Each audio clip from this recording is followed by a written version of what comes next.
আওয়ামী লীগের রাজনীতি নিষিদ্ধের দাবি হেফাজতে ইসলামের।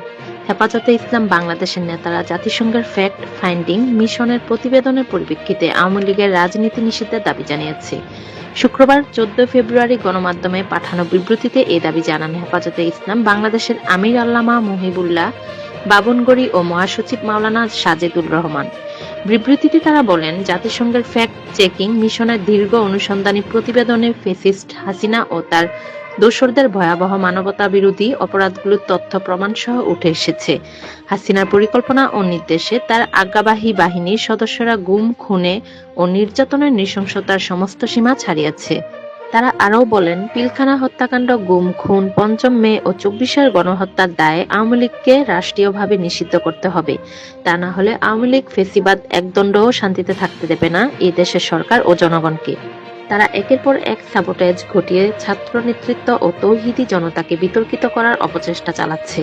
কালচারাল ঘরানার ফ্যাসিবাদীপন্থী আওয়ামী লীগ লোকজন আবারও মাথাচাড়া দিতে শুরু করেছে। গণঅভ্যুত্থানের পক্ষগুলোর মধ্যে তারা বিভেদ বিভক্তি ছড়িয়ে দিতে তৎপর। তারা বলেন, ভারত এখনো শত্রু রাষ্ট্রের মতো আচরণ করছে।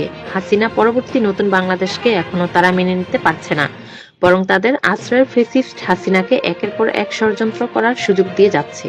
তাই গুম, খুন ও গণহত্যার দায়ে হাসিনার বিচার কাজ ত্বরান্বিত করতে হবে। সেই সাথে বিভিন্ন বাহিনীতে তার অনুগত চিহ্নিত দোসরদেরও দ্রুত বিচারের আওতায় নিয়ে আসতে হবে। তাহলে গণঅভ্যুত্থানকারী ছাত্র জনতার জুলাই বিপ্লব সুরক্ষিত হবে বলে আমরা মনে করি।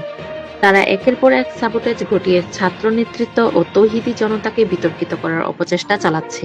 কালচারাল ঘরানার ফ্যাসিবাদীপন্থী আওয়ামী লীগ লোকজন আবারও মাথাচাড়া দিতে শুরু করেছে। গণঅভ্যুত্থানের পক্ষগুলোর মধ্যে তারা বিভেদ বিভক্তি ছড়িয়ে দিতে তৎপর।